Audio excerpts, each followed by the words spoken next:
दुनिया के political leaders तो इंडिया की तारीफ कर ही रहे थे, इंडिया की इकोनॉमिक ग्रोथ की तारीफ कर ही रहे थे, लेकिन अब ये पता चल रहा है कि दुनिया की बड़ी फाउंडेशंस भी इंडिया की तारीफ कर रही हैं। बिल गेट्स फाउंडेशन की तरफ से एक स्टेटमेंट आई है जिसमें उनके सीईओ ने ये कहा है कि India is an incredible model to the world. मैं उनसे एग्री करूंगा कि भारत इज अ ब्रांड, और ये भारत ब्रांड था, पहले भी था। मैं इसकी बात ये करूंगा कि जो जो मजीद मैं भारत के अपने सब कॉन्टिनेंट की हिस्ट्री पढ़ता हूं तो नजर आता है कि हाउ सिविलाइज दे वर।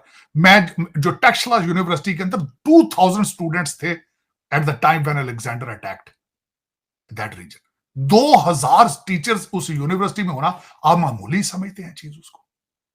और फिर ये हिस्ट्री बताती है कि वहां पे जब आर्यंस आए थे तो वेद की किताबें उनके साथ थी।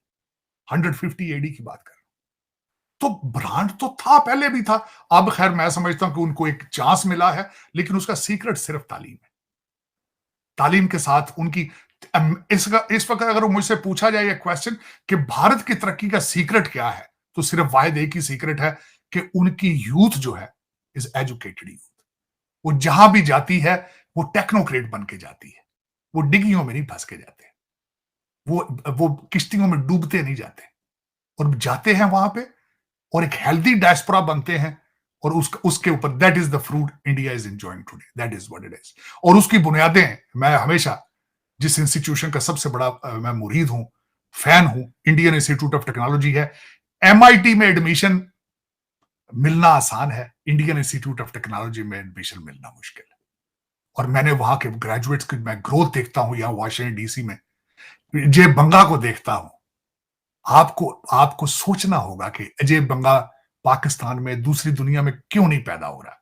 ये सबसे बड़ा आंसर इसी चीज का है कि उनकी यूथ जो है उसकी एपेटाइट है तरक्की की, और दूसरा वो तालीम से they are loaded with education, education of math, education of English.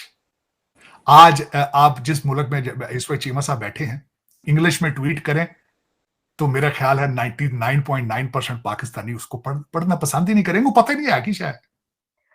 India एक ऐसा कंट्री बन चुका है जो दुनिया के लिए एक मॉडल है, ये कहना है बिल गेट्स फाउंडेशन के सीईओ मार्क सुजमैन का। एक इंटरव्यू देते हुए टेलीविजन चैनल को उन्होंने इंडिया की जहां इकोनॉमिक ग्रोथ की तारीफ की है, वहीं उन्होंने इंडिया के फिलैंथ्रोपिक वर्क की भी बहुत तारीफ की है। ग्लोबलाइजेशन इन इंडिया या इस रीजन के अंदर बड़ी सारी डेवलपमेंट्स हमें देखने को मिल रही होती है, लेकिन जब हम देखते हैं पाकिस्तान को, हम हालांकि इकोनॉमी की कमजोर होने की बात करते हैं और बहुत सारे मसलों का हम सामना करते हैं, और हम उस पर बात तो जरूर करते हैं, मैं अपनी बात नहीं कर रहा, बल्कि पॉलिटिकल लोग जो है वो भी बात करते हैं, लेकिन उसका कोई हल नहीं ढूंढते। जब हम साथ में हिंदुस्तान को देखते हैं तो बड़ी बड़ी कंपनीज आके वहां पे इन्वेस्ट कर रही है, और बड़ी बड़ी चीजें जो है एमओयू साइन हो रहे हैं, एग्रीमेंट्स बन रही है मिडिल ईस्ट के साथ, यूरोप के साथ, अमेरिका के साथ, बाकी दुनिया के बड़े कंट्रीज के साथ। लेकिन जब उसके बदले में पाकिस्तान को हम देखते हैं तो पाकिस्तान से बहुत सारे लोग डरे हुए होते हैं, सहमे हुए होते हैं। तो उन्होंने अपनी पॉलिसीज को दुरुस्त करते गए। उन्होंने दुनिया के अंदर ना टेररिज्म एक्सपोर्ट की, ना कहीं किसी की जंग लड़ने के लिए गए, जैसे कि पाकिस्तान अफगानिस्तान में पहुंच गया था। हाँ जी, तो वो हर ऐसे मौके से अपने आप को दूर रखते रहे, अपनी इकोनॉमी को किसी के सामने वो क्या कहते हैं दे नहीं दिया, कंट्रोल अपना ही रखा।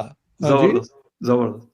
तो उधर से चीन में के साथ जहां पे पहले ये वेस्टर्न पावर्स गए थे, वहां उनके साथ मसले खड़े हो गए हैं। तो इंडिया दुनिया के लिए एक डेमोक्रेटिक सेकुलर मुल्क है। तो अब आप देखें, एक के बाद एक आप कह रहे हैं कि बोइंग भी यहाँ पे आ रहा है। बिल्कुल, ये तो इंडिया की बहुत बड़ी अचीवमेंट है ना। सेमीकंडक्टर में वो आगे बढ़ रहे हैं। मेरा एक कजन है जिसे मैं अभी कनाडा में मिल के आया हूँ, वो कहता है कि इंडिया दुनिया का सेंटर हो जाएगा सोलर ये एनर्जी के लिए एतबार से। जबरदस्त। वो खुद एक्सपर्ट है, दुनिया में 5-6 जो एक्सपर्ट है उनमें से एक वो भी है। जबरदस्त। नमस्कार, जय हिंद दोस्तों। बिल गेट फाउंडेशन ने कहा कि India has become an incredible exception in economic growth and dynamic philanthropic market. Another area that's seen growth. I think the annual growth in philanthropic giving outpaces overall economic growth, which is great to see. We hope that can happen at an even greater scale because we think it is an incredible model to the world and it's been very encouraging. तो basically Bill Gates foundation ने कहा है कि Bharat growth तो कर ही रहा है, साथ के साथ जो भारत में जो गरीब लोग हैं उनको ऊपर उठाने का काम कर रहा है और साथ ही गरीबों के लिए जो योजना चलाई जाती है पूरी दुनिया को भारत से उसके बारे में सीखना चाहिए। तो चलिए चलते हैं मेन वीडियो की तरफ। अगर आप इस चैनल पर नए हैं तो कृपया इस चैनल को सब्सक्राइब कर लें। आपके सब्सक्राइब करने से कुछ नहीं जाता, हमारा हौसला बढ़ जाता है। धन्यवाद। जो $8.6 बिलियन की भी बात की, तो जो मैंने आपको ये बताया कि अभी तक तो हम ये देख रहे थे कि दुनिया किसी कंट्री का कोई प्राइम मिनिस्टर, किसी कंट्री का कोई प्रेसिडेंट उठकर इंडिया की तारीफ करता है और उनकी कंट्री में सभी आते चले जा रहे हैं। देख रहे हैं आप कि अभी तो आपको पता है कि फ्रेंच प्रेसिडेंट होकर गए और फिर उससे पहले यूएई के प्रेसिडेंट वहां पर मौजूद थे और कौन कौन खैर वहां पर नहीं जा रहा। तो जहां उनकी जो इकोनॉमिक ग्रोथ है वो तो अपनी जगह पर फैक्ट है, वो तो है, उसकी तारीफ कर रहे हैं। लेकिन इसी के साथ अब सिर्फ पॉलिटिकल लीडरशिप नहीं दुनिया की, बल्कि जो फाउंडेशंस हैं दुनिया की और फिलैंथ्रोपिक फाउंडेशंस, वो भी इंडिया की तारीफ कर रही हैं। अच्छा, इसमें उन्होंने कहा यह है कि India has become incredibly dynamic philanthropic market. एक फिलैंथ्रोपिक मार्केट जो है वो भी दुनिया में भारत एक ऐसे कंट्री के तौर पर उभर कर सामने आया है। फिर उन्होंने इसके ऊपर जो बात की तो उनका कहना था कि जो हम देख रहे हैं कि ये जो है जो एनुअल ग्रोथ है उसकी खासतौर पर उसमें फिलैंथ्रोपिक वर्क जो है उसमें बहुत ज्यादा उसमें शामिल होता है और ये बड़ी बात है कि इसमें बड़े जो ऐसे लोग हैं जो कैसे काम कर सकते हैं वो इंडिया में ऐसा काम करते हुए नजर आ रहे हैं। फिर उन्होंने कहा कि we have range of other partners in India as well, and India has become an incredibly dynamic philanthropic market. It's another area that's seen growth. यानी देखे ना, जो बाकी एरियाज हैं उस पर तो हम बात करते रहते हैं, जो एग्रीमेंट्स होते हैं जहां जहां पर जो जो खबर आती है अब तक, लेकिन अब उन्होंने कहा कि ये जो एक एरिया है इसमें भी वहां पर बहुत ग्रोथ हुई है और ग्रोथ हो रही है। फिर उनका ये कहना था उनका जो फोकस है, the focus is two fold, और इसमें उन्होंने कहना था कि our new budget of $8.6 billion. और फिर उन्होंने कहा कि जो एक और चीज की उनकी तारीफ की, यानी ये जो कह रहे हैं कि फिलैंथ्रोपिक मार्केट, तो इसमें ये भी कह रहे हैं कि इंडिया वो कंट्री है जिसने पॉवर्टी रिडक्शन में बड़ा काम किया है। उस बारे में वो क्या कहते हैं, उन्होंने कहा कि India these days is an exception in terms of the economic growth, and that is significant improvements we have been seeing in healthcare and poverty reduction.